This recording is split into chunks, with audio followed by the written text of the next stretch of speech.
नमस्कार। कभी ऐसा होता है कि संविधान के कुछ सबसे जरूरी आर्टिकल्स को याद करने में मुश्किल होती है, खासतौर पर 101 से 150 वाले। तो आज हम इन्हें रटने की जगह कुछ बहुत ही आसान और मजेदार ट्रिक्स से समझेंगे।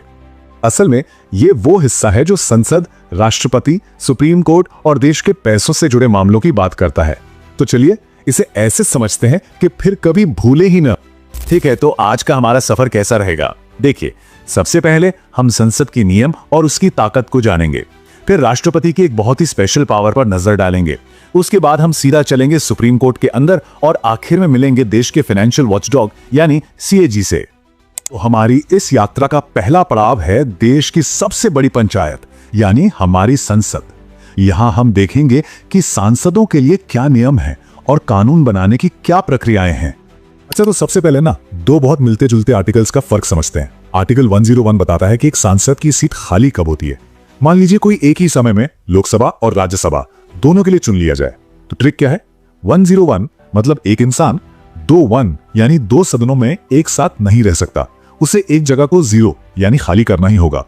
वहीं आर्टिकल 102 बात करता है अयोग्यता की, मतलब डिस्क्वालिफिकेशन की, जैसे कि लाभ का पद धारण करना। अब आते हैं सांसदों की पावर पर। आर्टिकल 105 उन्हें सदन के अंदर अपनी बात रखने की पूरी आजादी देता है, मतलब वहां कही गई किसी भी बात के लिए उन पर कोई केस नहीं हो सकता। और इसे याद रखने की ट्रिक, 105 के आखिर में क्या है? 5, और हाथ की 5 उंगलियों से क्या बनती है? मुट्ठी, जो शक्ति का प्रतीक है।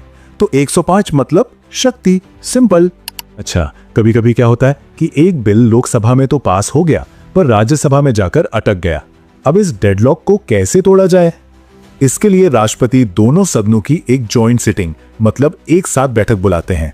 पर इसका आर्टिकल नंबर क्या था? तो इस खास सिचुएशन के लिए आर्टिकल 108 को कैसे याद रखा जाए? इसके लिए एक बहुत ही शानदार ट्रिक है। इसे ना एक तरह की लेजिस्लेटिव यानी विधायी इमरजेंसी समझिए। जैसे हम मेडिकल इमरजेंसी के लिए कौन से नंबर डायल करते हैं? 108। बस वैसे ही संसद की इस इमरजेंसी के लिए आर्टिकल 108 का इस्तेमाल होता है।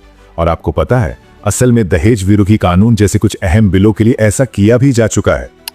चलिए अब जरा पैसों की बात करते हैं। दो जरूरी बिल हैं। पहला आर्टिकल 110 यानी धन विधेयक या मनी बिल 110, इसे बस 10 रुपए के नोट से जोड़कर याद रख लीजिए। दूसरा है आर्टिकल 117 यानी वित्त विधेयक या फाइनेंस बिल। अब 17 सुनने में लगता है ना थोड़ा खतरा जैसा, बस क्योंकि पैसे के मामले थोड़े रिस्की और ध्यान से संभालने वाले तो होते ही। एक बहुत ही इंटरेस्टिंग बात है, पता है हमारे पूरे संविधान में बजट शब्द कहीं लिखा ही नहीं है। जी हां, इसकी जगह जो ऑफिशियल शब्द है वो है वार्षिक वित्तीय विवरण, और ये आता है आर्टिकल 112 में। इसकी ट्रिक तो सबसे आसान है। एक साल में कितने महीने होते हैं? 12, और इस आर्टिकल के आखिर में भी क्या है? 12। तो 112 मतलब पूरे 12 महीनों का हिसाब किताब। तो संसद की बात तो हो गई, लेकिन सोचिए अगर पार्लियामेंट सेशन में ना हो, मतलब छुट्टी पर हो, और देश में एकदम से किसी कानून की जरूरत पड़ जाए, तब क्या होगा? यहीं पर आती है राष्ट्रपति की एक बहुत खास शक्ति। यह है अध्यादेश यानी ऑर्डिनेंस जारी करने की शक्ति, जो आर्टिकल 123 में दी गई है। मतलब जब संसद काम नहीं कर रही हो और कोई अर्जेंट कानून चाहिए, तो राष्ट्रपति एक टेम्परेरी कानून बना सकते हैं। इसी को अध्यादेश कहते हैं। और इसकी ट्रिक तो बहुत ही सिंपल और मजेदार है। जैसे रेस शुरू होती है ना, 1 2 3 गो।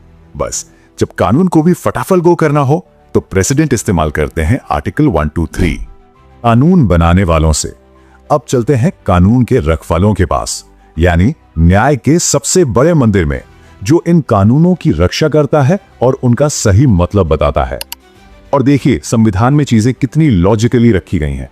आर्टिकल 123 में राष्ट्रपति ने एक अर्जेंट अस्थायी कानून बनाया, और ठीक अगले ही आर्टिकल 124 में उस कानून के रक्षक यानी हमारे सुप्रीम कोर्ट की स्थापना की बात की गई है। सुप्रीम कोर्ट की शक्तियां बहुत बड़ी हैं। चलिए कुछ खास पर नजर डालते हैं। आर्टिकल 129 कहता है कि ये कोर्ट ऑफ रिकॉर्ड है, मतलब इसके फैसले पत्थर की लकीर हैं जो निचली अदालतों को मानने ही पड़ते हैं। आर्टिकल 131 इसे केंद्र और राज्यों के बीच के झगड़े सीधे सुनने की पावर देता है। आर्टिकल 137 तो बहुत ही दिलचस्प है।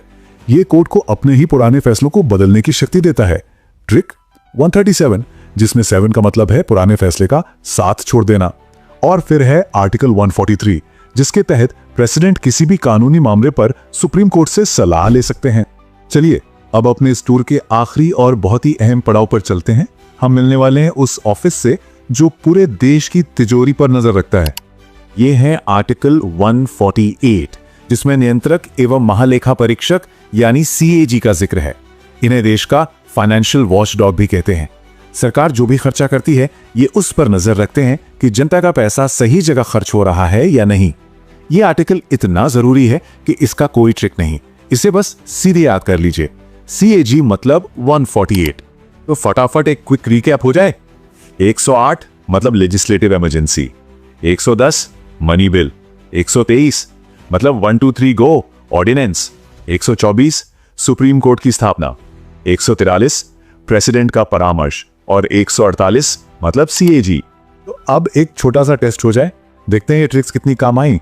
स्क्रीन पर एक सवाल है, वार्षिक वित्तीय विवरण जिसे हम आम भाषा में बजट कहते हैं, उसका जिक्र किस आर्टिकल में है? हिंट याद है ना? एक साल में महीने कितने होते हैं? अपना जवाब नीचे कमेंट्स में जरूर बताइएगा।